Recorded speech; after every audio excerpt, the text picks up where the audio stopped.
10% mais, os bilaterais. É. Ou ao contrário, os unilaterais 50% menos, né? Tudo bem, essa é a resposta. Agora eu quero saber como foi que você chegou até ela. Como é que você faz aí? Eu só dividi normal de cabeça, 300 mil no caso. Dividiu em de cabeça? Normal, eu não sei explicar. Mas a resposta está aí, né? Agora construa. Você vai fazer o seguinte, quantos irmãos tem aí? São 4, né? 4. Ok, então nós estamos cuidando da sucessão dos colaterais na hipótese em que o irmão falecido deixou 4 irmãos, sendo 2 unilaterais e 2 bilaterais. Então, cada irmão bilateral é X. Então, nós temos aqui X mais X. Então, X mais X, 2 irmãos, que é 1, mais o outro irmão ele vai ter direito à metade, então ele vai ter 0,5x mais 0,5x. Mais 0,5x, que é igual a 300 mil. Então vamos lá. X mais x, 2x, mais meio x, 2x e meio, mais meio x, 3x. Então 3x é igual a 300. X é igual a 300 dividido por 3. Dividido por 3. Dividido por 3. X é igual, portanto, a... X é igual a 100. 100 mil.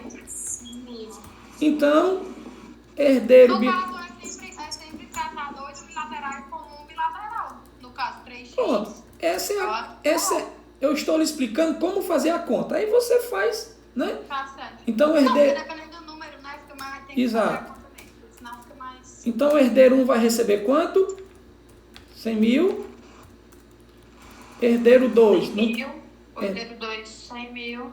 Herdeiro 2, 100 mil. O 3, 50 e o 4, 50. Porque ele vai... No caso, herdeiro 1 e herdeiro 2 são herdeiros bilaterais. Conferem? Sim. E o herdeiro 3, ele é unilateral. Então, ele vai receber Então, ele vai receber... 50 mil. Receber 50 mil. Ok?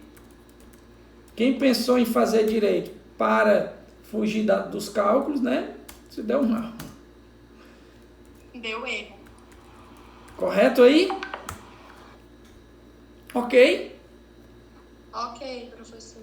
Então vejam que essa regrinha do 1841, ela é bastante clara. Ela diz o seguinte: irmãos bilaterais têm direito a 100% da sua cota. E os irmãos unilaterais a metade do que receber o irmão bilateral. Correto? Ok, senhores? Ok, professor. Então veja o seguinte: se todos os irmãos forem bilaterais, divisão em partes iguais. Se todos os irmãos forem unilaterais, divisão em partes iguais. Correto? Correto. Pronto. Senhores, portanto, alguém está com o microfone ligado. Quem é?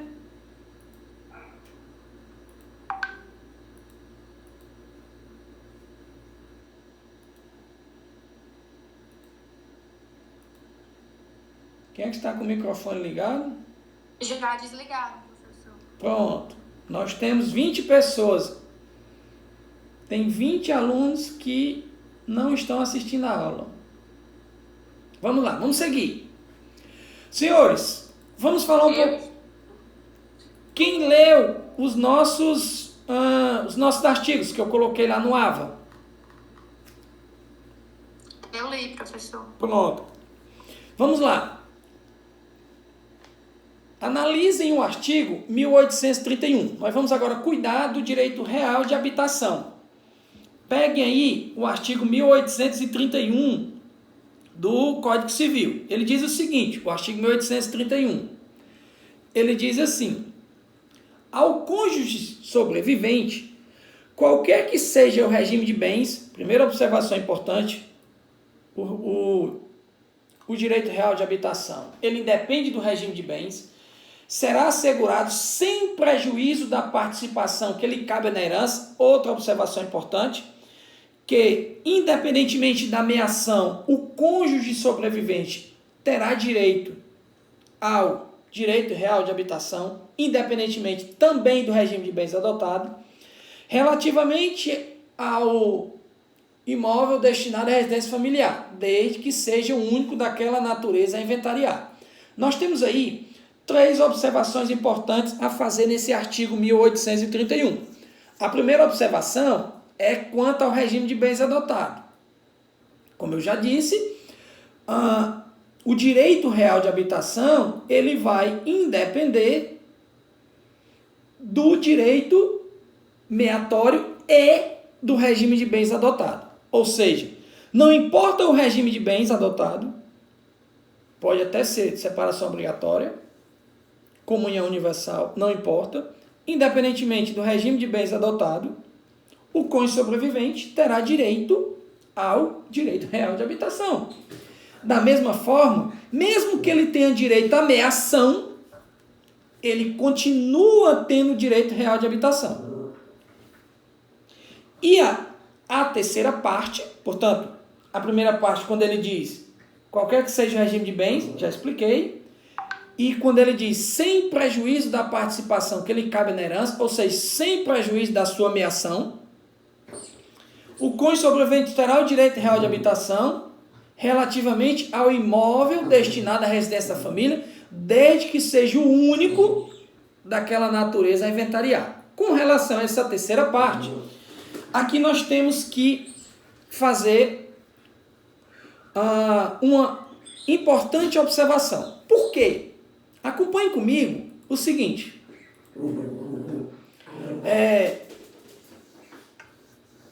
O STJ, ele entende que, mesmo que o cônjuge sobrevivente herde outros imóveis, mesmo assim, ele terá direito real de habitação em razão do caráter afetivo que ele possui com o imóvel. Ou seja, pelo fato de ter morado, de ter estabelecido sua vida, enfim, pelo fato de ter mantido boa parte de sua vida naquele imóvel. Portanto, mesmo que o cônjuge sobrevivente herde outros imóveis, mesmo assim ele tem o direito de escolher permanecer naquele imóvel, porque nesse caso aqui,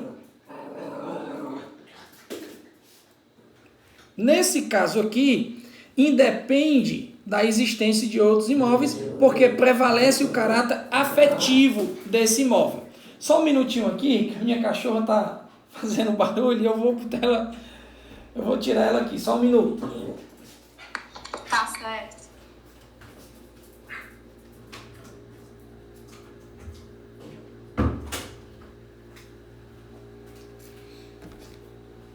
Voltei.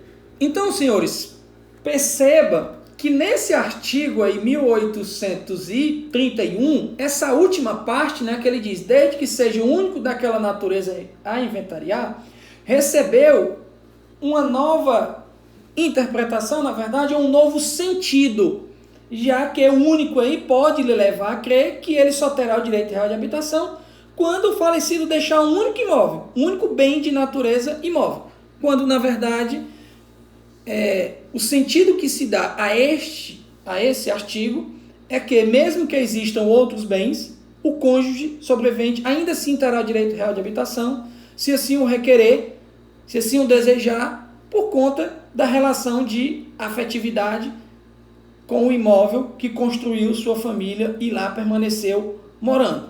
Correto? Se você observar também, você vai ver que o 1830 ele só faz referência ao cônjuge sobrevivente. Ele não menciona o herdeiro. E aí poderia surgir a dúvida, no sentido de saber se o companheiro teria ou não o direito real de habitação. Não há dúvidas que o companheiro tem sim direito real de habitação, seja pelo fato do STF ter declarado inconstitucional o artigo 1790, recurso extraordinário 646.721 e recurso extraordinário 878.694, ou seja, só fato de o STF ter declarado o artigo 1790, automaticamente ele impôs o regramento jurídico ao companheiro, o mesmo conferido ao cônjuge no 1829, logicamente incluindo aí o companheiro no direito real de habitação. E o segundo fundamento que se pode utilizar para garantir o direito real de habitação ao cônjuge, com base nessa decisão, é a aplicação, do princípio da isonomia nos termos do 226, parágrafo 3º da Constituição, já que não há razão para tratar diferente a sucessão do cônjuge e do companheiro. E também é que a Lei 9278 de 96, ela não foi revogada pelo Código Civil de 2002, no que se refere ao direito real de habitação. Essa lei, a 9278/96, ela confere ao cônjuge o direito real de habitação. De modo que, nesse ponto específico, o Código Civil não revogou a Lei 9278 de 96, o que implica dizer que o companheiro tem direito real de habitação, garantido por esta lei. Inclusive, esse é o entendimento do enunciado 117 da Jornada de Direito Civil, correto? Pois bem, feito isso, eu pergunto aos senhores, quem foi que leu os textos que eu coloquei lá, especificamente sobre o direito real de habitação? Quem foi que leu? Professor, eu li e tenho uma dúvida. Diga aí. É em relação a... Até tinha um exemplo no site. Dizia que o falecido só tinha deixado um apartamento, no caso, só esse apartamento. Tudo bem, a mulher dele, que é a sobrevivente, tem o direito de habitação. Mas eu gostaria de saber em relação aos herdeiros, se eles também vão poder... vão ter aquela propriedade, só que não vão poder alienar, é assim? Isso, porque o direito que eles têm, na verdade, eles podem vender. Só que quem comprar vai receber com essa limitação em razão do direito real de habitação do cônjuge sobrevivente. Ou seja, ele tem um direito, Só que esse direito ele não é pleno. Ele pode vender esse bem. Na verdade, a cota que ele tem direito, ele pode ceder sobre esse bem. Quem comprar vai comprar com essa restrição. Tá certo. Tudo bem. E no caso, é outra dúvida, só que é a mesma pergunta, mas se no caso ele vier a casar de novo e falecer, aí eles vão ter que dividir com o cônjuge sobrevivente, se a mulher falecer, por exemplo?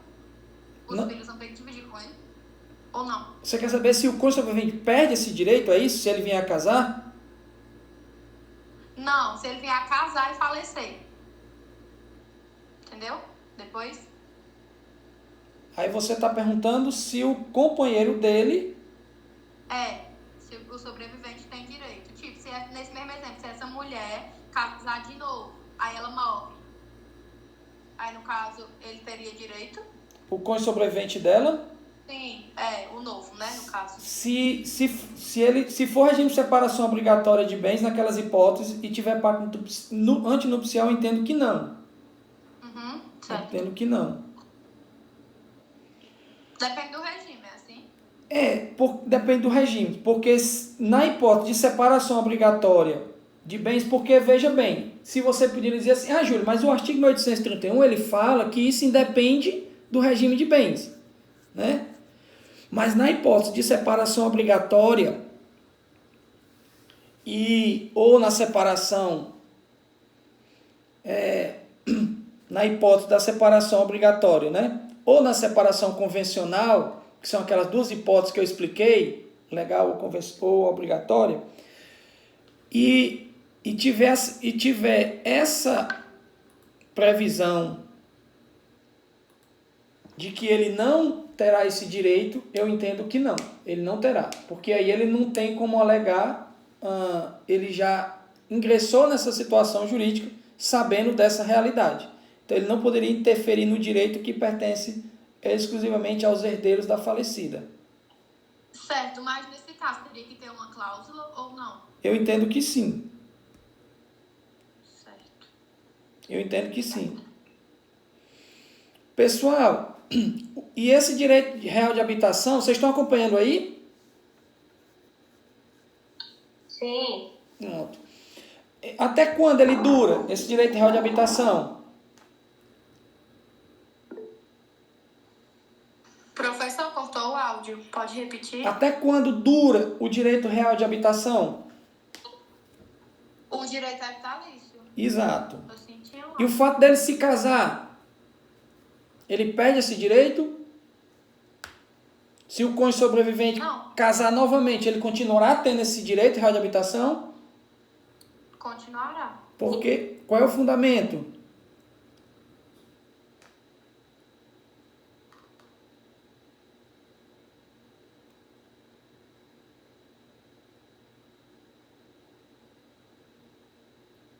Hein, senhores?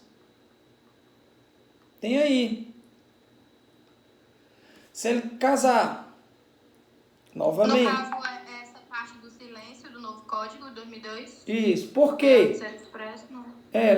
Exatamente, o fundamento é esse. Porque o Código Civil de 1916, ele previa, né, que o direito real de habitação seria extinto com o casamento do cônjuge sobrevivente. Só que o Código Civil de 2002, ele não repetiu essa regra. Portanto, se o Código Civil não repetiu essa regra, houve um silêncio. Eles utilizam até a expressão, né, silêncio eloquente. Ou seja, o Código Civil de 2002, ele quis deixar claro que o novo casamento não extingue esse direito real de habitação. Se ele quisesse continuar com essa regra de 1916, ele teria expressamente dito. Se ele não o disse, ok?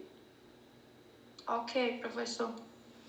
Pois bem, com relação ao direito real de habitação do companheiro, o fundamento é o parágrafo único do artigo 7º da Lei 92/78, de 96, que confere ao companheiro o direito real de habitação, assim como o 226, parágrafo 3º da Constituição, e a própria decisão do STF, que declarou o artigo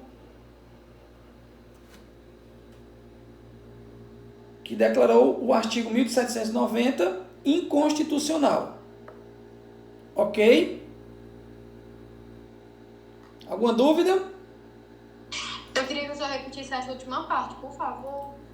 O fundamento do direito real de habitação do companheiro, que o fundamento é o artigo 7º, parágrafo único da Lei 9278 de 96, assim como o parágrafo 3º do artigo 226 da Constituição, bem como a inconstitucionalidade do artigo 1790 do Código Civil pelo STF.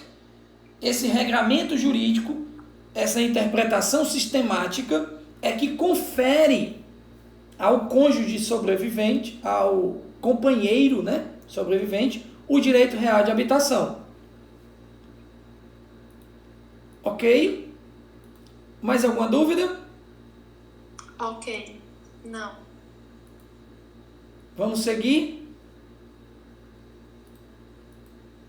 Pode seguir. Pois bem, chegamos agora à parte final da sucessão legítima, que é o recolhimento da herança pelo município, né?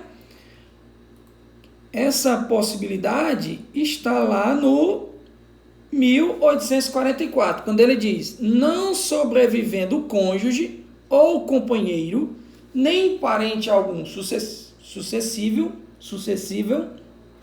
ou tendo eles renunciado à herança, a herança se devolve ao município ou ao Distrito Federal, se localizada nas respectivas circunscrições, ou à União, quando situada em território federal. Perceba, portanto, que o Estado só recolherá a herança quando não há nenhum herdeiro na forma do 1829, lá nas hipóteses do inciso 1, 2, 3 e 4. Isso implica dizer, portanto, que o Estado não é herdeiro necessário. Na verdade, o Estado, além de não ser herdeiro necessário, não é herdeiro. E ele não sendo herdeiro, não se aplica a ele o princípio da sai-sim lá do artigo 1784. Portanto, o Estado só se torna proprietário da herança com a declaração de vacância. Isso, quando nós estudamos. Consequência disso, senhores, é que o Estado é um sucessor obrigatório, porque necessariamente ele vai herdar, já que ele não pode renunciar ou repudiar a herança. E outra consequência, e eu já expliquei isso, é que com a declaração de vacância, não há a transmissão definitiva da herança ao Estado. Essa transmissão, ela é provisória, porque eu preciso aguardar o período de 5 anos iniciado com a abertura da sucessão para que o Estado incorpore definitivamente a herança declarada vacante pelo Poder Judiciário. E isso significa, portanto, que o Estado não recebe a herança com a morte do autor da herança. O Estado só recebe a herança com a declaração de vacância. Temos aí, portanto, um caso de que, mesmo com a morte, a herança não é transmitida automaticamente, imediatamente. É uma exceção aí ao princípio da sai-sim. Concordam comigo?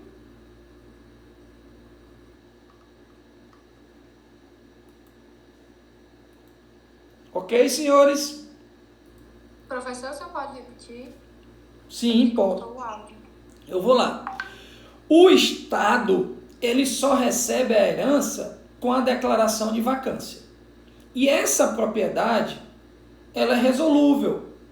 Ela é provisória, porque a incorporação definitiva da herança ao patrimônio do poder público só ocorre depois de decorrido o período de 5 anos iniciado da abertura da sucessão. E nesse caso aí, temos um exemplo em que a transmissão da herança aos herdeiros não coincide com a abertura da sucessão, porque a regra é a transmissão automática da posse da propriedade aos herdeiros com o falecimento do autor da herança. Mas nesse caso aqui de herança declarada vacante, a transmissão da propriedade ao poder público só ocorre com a vacância e não com a abertura da sucessão. Por isso que é uma exceção ao princípio da sai-sim, ou Detroit sai-sim, do artigo 1784. Ok? Professor, eu tenho uma pergunta. Faça. No caso do artigo 1823, que diz que quando todos renunciarem à herança, será a herança vacante já, né?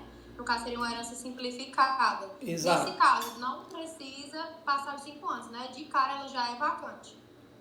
Perceba que nessa hipótese aí, é uma hipótese em que você conhece os herdeiros, né? Se todos os herdeiros, é o artigo 1800 e...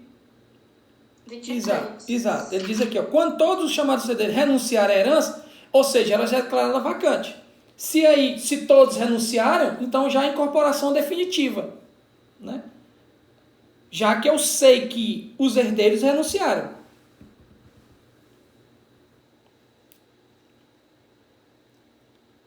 Que até é um exemplo de processo simplificado de vacância. Se todos os herdeiros renunciaram à herança e a renúncia é irrevogável, a transmissão aí é definitiva ao poder público, já que não há outros herdeiros. Pelo menos para esses herdeiros que renunciaram à herança, ela se torna definitiva. Agora, se posteriormente restar descoberto que existem herdeiros que não apareceram nessa época, se ainda tiver naquele prazo de 5 anos, ele pode requerer a herança. Entenderam? Pronto, era justamente essa dúvida. Porque no caso, depois que no caso já é transferida para o Estado, depois dos 5 anos, né? Ela não pode mais voltar atrás, entre aspas. Então era essa a dúvida, se precisava esperar os 5 anos para ver se aparecia mais ou se desde logo ela era vacante. Veja bem, com relação a esses herdeiros aqui que renunciaram à herança, ela já está consolidada. Eles não têm mais direito em face do Estado. Eles não podem reclamar essa herança no prazo de 5 anos, porque a renúncia é irrevogável. Certo, mas no caso fica aberto o prazo para, entre aspas, para os outros, né? Porque os outros... novos herdeiros, né? Porque eles não podem ser prejudicados. Exato, os outros herdeiros não podem ser prejudicados pelo comportamento dos herdeiros que renunciaram. A renúncia é ato unilateral. Não pode prejudicar o herdeiro que não renunciou, entendeu? Entendi, obrigada. Ok, senhores?